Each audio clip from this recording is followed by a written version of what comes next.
Halo Besti, perkenalkan nama saya Vika Suci Ariska dengan NIM 14320120016 dari program studi Psikologi semester 4. Pembuatan video ini dilakukan untuk memenuhi ujian akhir semester dari mata kuliah Psikologi Islami. Tema yang saya ambil di sini yaitu psikologi sholat dan zikir.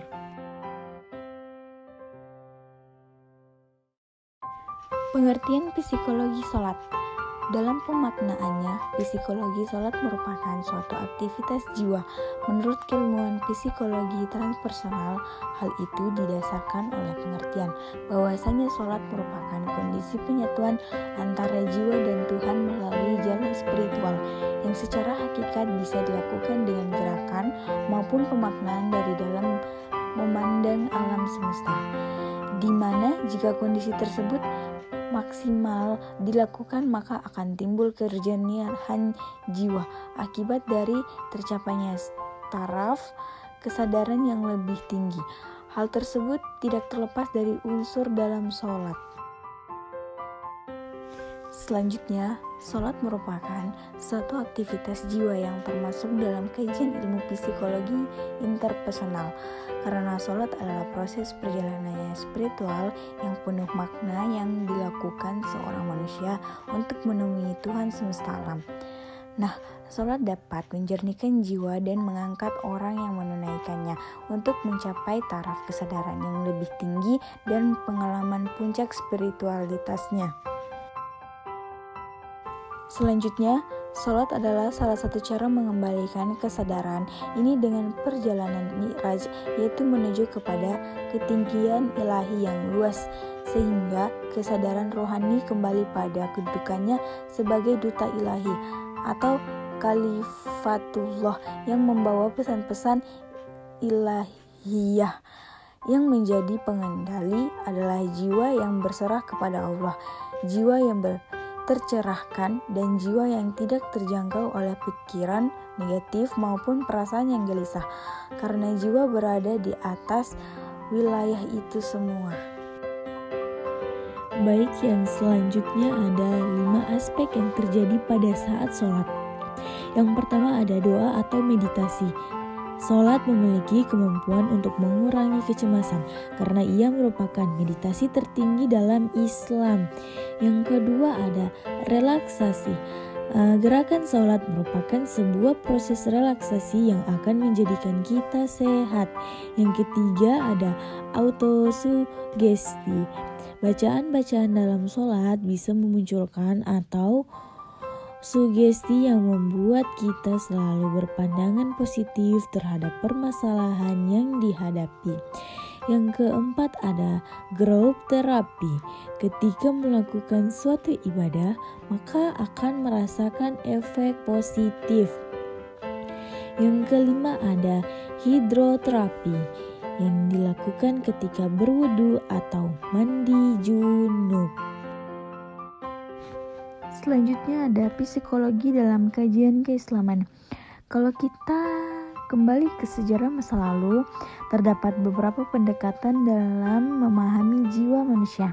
Yang pertama ada pendekatan Al-Qur'ani Nabawi, di mana jika manusia dipahami dengan perujuk pada keterangan kitab suci Al-Quran dan hadis-hadis Rasulullah SAW. Yang kedua, adapun Plato ialah filsuf yang pertama kali melontarkan teori 3 aspek jiwa manusia rasional, yaitu berdaya pikir, animal atau hewani, dan negatif atau berdaya tubuh. Yang ketiga ada dalam satu kitabnya, Ibnu Sina menegaskan pentingnya penyucian jiwa dengan ibadah seperti sholat dan puasa, sebab menurutnya jiwa yang bersih akan mampu menangkap sinyal-sinyal dari alam gaib yang dipancarkan melalui akal suci. Baik, yang selanjutnya ada psikologi zikir. Zikir dari segi bahasa adalah pengingat, sedangkan secara istilah adalah membasahi lidah dengan beragam ucapan pujian terhadap Tuhan. Zikir yang benar bukan hanya terkait dengan menyebut nama Tuhan dalam lisan, pikiran, atau hati, melainkan ingat akan zat, sifat, dan perbuatannya, sehingga tidak terselip sedikit rasa gentar akan setiap cobaan. Secara etimologi, zikir berasal dari zakara yang berarti menyebut, mensucikan, menjaga, dan memberi nasihat. Oleh karena itu, zikir ialah mensucikan atau mengagungkan nama Allah dan menjaga dalam ingatan. Melalui aktivitas zikir, superego dalam diri akan berfungsi sebagai alat kontrol bagi perilaku secara baik. Dengan keseriusan dalam berzikir, insan akan sejahtera jiwanya, sehingga sejahtera pula tingkah laku individu dan sosialnya. Individu pada akhirnya akan mampu menerima kenyataan yang ada dan dapat meletakkan hakikat kemanusiaannya. Ibnu Arabi memandang zikir sebagai bentuk komunikasi dengan Tuhan sebagai satu upaya untuk membersihkan dan menghilangkan nilai-nilai kemusyrikan dalam diri. Fungsi berzikir. Berzikir dapat dijadikan alat penyeimbang bagi jiwa dan rohani manusia. Di dalam ibadah zikir terdapat unsur spiritual. Pikiran yang dipusatkan pada Sang Maha Pencipta menimbulkan perasaan berserah diri yang pada akhirnya muncul suatu harapan, ketenangan, sehingga membentuk kondisi tubuh yang homeostatik sehingga kekebalan tubuh meningkat. Kondisi ini tidak terlepas dari sistem kerja yang mengatur irama kehidupan manusia, yaitu hormon. Jiwa yang tenang atau mutmainah adalah jiwa yang senantiasa mengajak kembali kepada fitrah ilahiyah Tuhannya. Indikasi hadirnya jiwa yang tenang pada diri seseorang terlihat dari perilakunya, sikap dan gerak-geriknya yang tenang, tidak tergesa-gesa, penuh pertimbangan dan perhitungan yang matang, tepat dan benar. Ia tidak terburu-buru untuk bersikap a priori dalam berprasangka negatif. Sesuai dengan pandangan Zakia Darajat bahwa kesehatan mental adalah terwujudnya keharmonisan yang sungguh-sungguh antara fotoki jiwa serta mempunyai kesanggupan untuk menghadapi problem-problem yang biasa terjadi dan merasakan secara positif secara kebahagiaan dan kemampuan diri. Selanjutnya ada aspek berzikir secara psikologis. Yang pertama ada aspek menghilangkan segala kerisauan dan kegelisahan serta mendatangkan kegembiraan dan kesenangan. Yang kedua ada aspek mendatangkan wibawa dan ketenangan bagi pelakunya.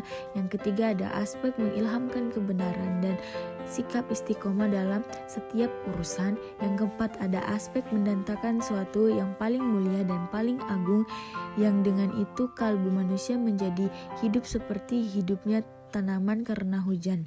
Zikir adalah makanan rohani sebagaimana nutrisi bagi tubuh manusia. Zikir juga merupakan perangkat yang membuat kalbu bersih dari karat yang berupa lalai dan mengikuti hawa nafsu. Yang selanjutnya, aspek berzikir juga menjadi penyebab turunnya sakinah atau ketenangan. Penyebab adanya naungan para malaikat menyebabkan turunnya mereka atas segala hamba, serta penyebab datangnya limpahan rahmat, dan itulah nikmat yang paling besar bagi seorang hamba. Yang selanjutnya ada aspek menghalangi lisan seorang hamba melakukan ghibah, berkata dusta, dan melakukan perbuatan yang buruk lainnya. Selanjutnya, aspek yang berzikir akan diteguhkan kalbunya, dikuatkan tekadnya, dijauhkan dari kesedihan, dari kesalahan, dari setan dan tentaranya. Selain itu, kalbunya akan didekatkan kepada akhirat dan dijauhkan dari dunia. Selanjutnya, aspek yang berzikir akan membuat teman duduknya tentram dan bahagia. Selanjutnya, Selanjutnya, aspek berzikir menghilangkan rasa bahagia di saat kematian tiba, sekaligus memberi rasa aman dari segala kecemasan. Dan yang terakhir, aspek memberi rasa aman kepada mereka yang takut sekaligus